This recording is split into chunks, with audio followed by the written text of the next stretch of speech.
On March 4th, 2022, at around 3:20 a.m., a woman called 911, her voice shaking as she said her husband wasn't breathing. But by the time police arrived, something felt off. The man lying lifeless on the bed was Eric Richins, and the woman crying beside him was his wife, Kouri Richins. At first, it looked like a tragic, natural death, but investigators would soon realize something chilling. This wasn't a sudden loss. It was a planned ending, and the person who called for help might have already known it was too late. That night, Kouri had prepared a drink for Eric, a Moscow Mule, a normal drink, something any husband would accept without a second thought. But this one carried something invisible, something deadly. Prosecutors later revealed that the drink had been laced with fentanyl, a drug so powerful that even a tiny amount can shut down the human body. Eric drank it, went to sleep, and never woke up. The autopsy confirmed what no one expected. His body contained a fentanyl level nearly 5 times the lethal dose. This wasn't an accident. This wasn't a mistake. This was a silent execution, hidden inside something as harmless as a drink.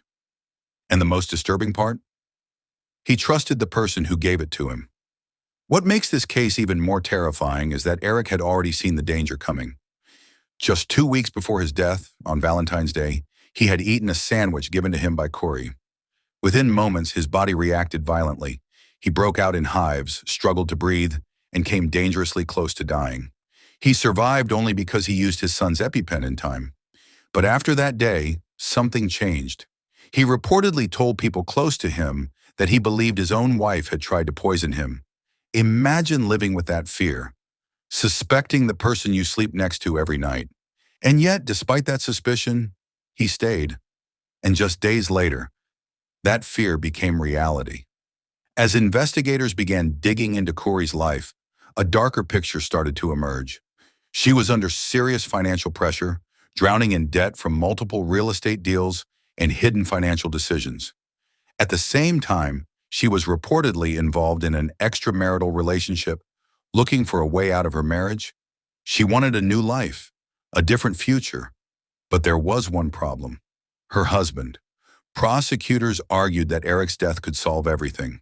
It could erase her financial struggles and give her the freedom she wanted.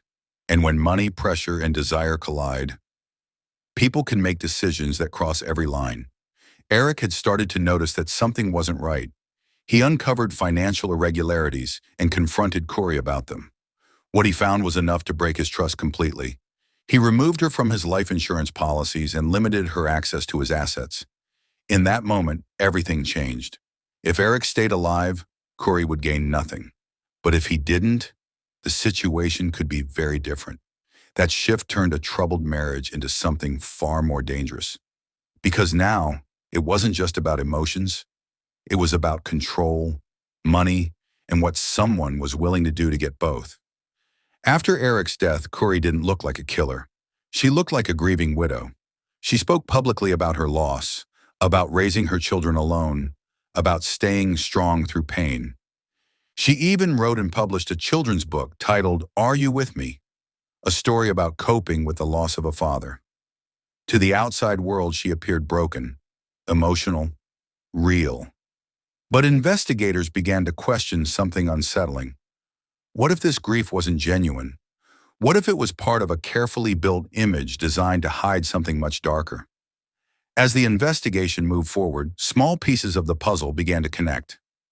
Detectives traced the source of fentanyl, uncovered financial fraud, and found forged documents linked to insurance and property deals. Her digital activity raised more questions, and the earlier poisoning attempt became impossible to ignore. Slowly, a pattern started to form, one that pointed toward planning, not coincidence.